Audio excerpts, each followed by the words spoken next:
அசதியின் ஆபத்து. அசதியின் ஆபத்து. நம்ம அசதி ஆகும்போது, டயர்ட் ஆகும்போது, ஆமென், நம்ம ரொம்ப கேர்ஃபுல்லாக யோசித்துட்டு தான் பார்க்கணும். ஆமென். ஆதாம கிட்ட கர்த்தர் தோட்டத்துக்குள்ள கொண்டு விட்டு ஒரு காரியத்தை செய்ய சொல்லுவார். என்ன செய்ய சொல்லுவார் சொல்லுங்க? பண்படுத்தவும் பாதுகாக்கவும். பண்படுத்தவும் காக்கும். ஆதியாகமம் 2:15. அவன் அதை விட்டுட்டான். அவன் அதை விட்டதுனால உள்ள என்ன என்றாச்சு தெரியுமா? அது காட்டில் இருக்கக்கூடியது. அது எதில் இருக்கக்கூடியது கிடையாது, தோட்டத்தில் இருக்கக்கூடியது கிடையாது. பண்படுத்தவும் காக்கவும் வைத்தார்.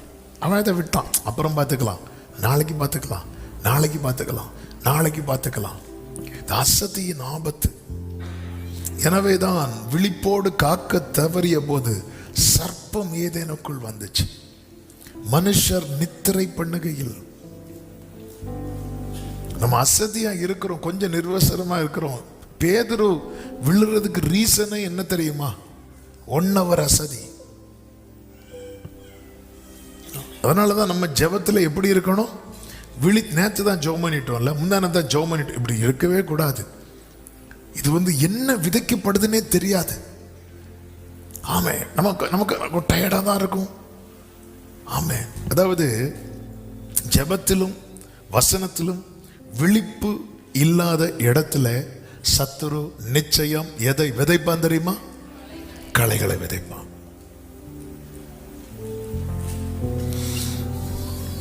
களைகளை விதைப்பான். லைஃப்ல ஜெபம் இல்லைன்னால என்ன விதைக்கப்பட்டிருக்கிறது தெரியாது. ஆரம்பத்தில் தெரியவே தெரியாது.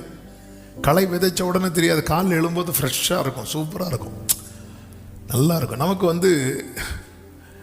ஆமென், தெரியவே தெரியாது. எப்போ தெரியும் தெரியுமா? 26வது வசனம்.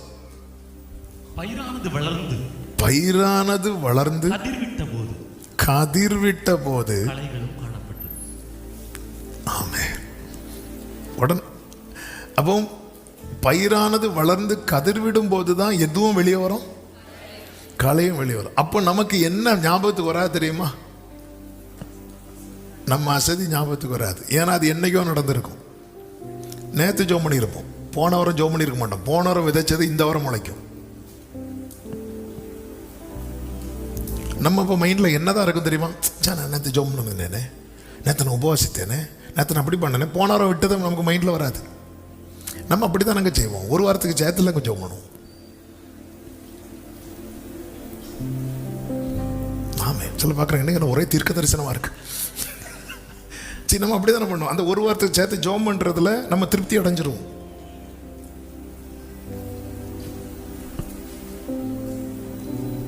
பயிர் முளைக்க ஆரம்பிக்கும் பாருங்க. நீங்க உங்களுக்குன்னு ஒரு லெவல்ல கர்த்தர் அப்படி எழுப்பும் போது இந்த களை அப்படி காணப்படும், அப்படி வரும். அதுவரை புருஷ மனைவி வீட்டில் சண்டையே இருக்காது. இந்த பயிர் இந்த சீசன் ஓப்பன் ஆகும்போது இந்த சண்டைங்கிற களை இப்படி வந்துடும். குடும்பத்தில் அப்படியே எங்கேயோ விதைச்சிட்டு போயிடுவான். நம்ம என்ன பண்ணுவோம்? நம்ம நான் ஒரு வாரம் நல்லா தானே இருந்தேன், ஒரு மாசத்துக்கு முன்னாடி விதைச்சிருப்பான்.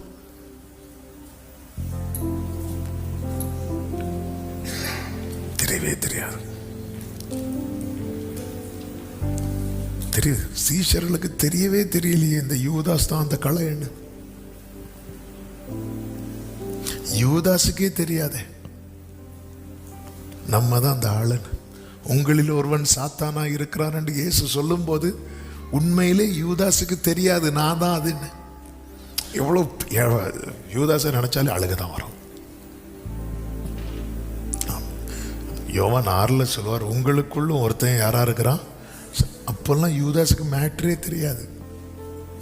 யூதாஸ் எதுக்கப்புறம் தான் போய் பிளான் பண்ணுவான்னா, இயேசு கிறிஸ்து பாதத்தில் மரியாள் என்ன பண்ணுவா? பரிமள தைலத்தை ஊற்றுவா.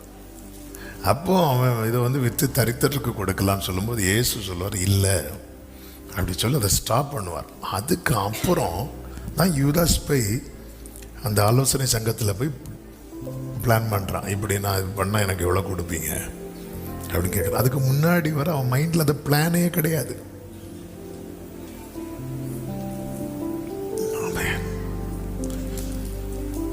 பயிரானது வளர்ந்து கதிர்விட்ட போது, உங்க லைஃப்ல நீங்க கதிர்விட ஆரம்பிக்கும் போது களை வருதுனாலே நம்ம புரிஞ்சுக்கணும், நான் அசதியா இருந்தேன். ஆமென். ராஜாக்கள் யுத்தத்துக்கு போகும் காலம் என்று ஒரு காலம் உண்டு. 2 சாமுவேல் 11வது அதிகாரத்தில் சொல்லப்பட்டிருக்கிறது. அங்கே அந்த வசனம் அழகாய் சொல்லப்பட்டிருக்கும்.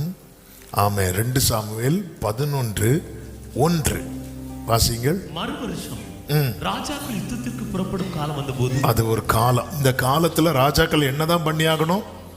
யுத்தம் பண்ணும். ஆனா தாவீதோ எருசலேமில் இருந்து விட்டான். அதாவது ஒவ்வொன்றுக்கும், அதாவது யுத்தம் பண்ற காலத்துல என்ன செய்யக்கூடாது? ரெஸ்ட் எடுக்க கூடாது. ரெஸ்ட் எடுத்ததும் களை விதைச்சிட்டான். களையை விதைச்சிட்டான். இது எங்க முளைச்சு தெரியுமா? அப்சலோம்ட்ட முளைச்சு. தாவீது சீக்ரெட்டா பண்ணத அப்சலோம் பப்ளிக்கா மேடை போட்டு பண்ணான்.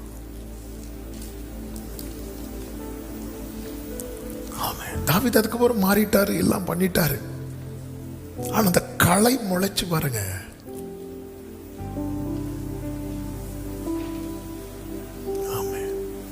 எஜமான்ட்ட வராங்க, எஜமான்ட்ட வந்து சொல்றாங்க, எஜமான் வந்து களையும் வளருது. எஜமான் சொல்றாரு அது வளரட்டும் அப்படிங்கிறார். எனவேதான் ஒரு தேவ பிள்ளை ஆவிக்குரிய விழிப்போடு இருக்கணும். கொஞ்ச நேரமாவது தேவ சமூகத்தில், ஆண்டவர் சொல்லுவார்ல 1 மணி நேரமாவது, அது அர்த்தம் என்ன? உன்னால முடியாதுங்கிற நிலைமை வரும்போது நீ கொஞ்ச நேரமாவது இருக்க பாரு. இந்த சத்துருவுக்கு இடம் கொடுத்துறாத. அவன் விதைச்சிட்டு போயிடுவான். நமக்கு தெரியாது என்ன முளைக்கும், எப்போ முளைக்கும்னே தெரியாது. ஆனா பயிர் முளைக்க ஆரம்பிக்கும் போது இந்த களை காணப்படும். எனவே தான் ஒரு தேவ பிள்ளை கேர்ஃபுல்லா ஹேண்டில் பண்ணணும். ஆமென். ஹல்லேலூயா.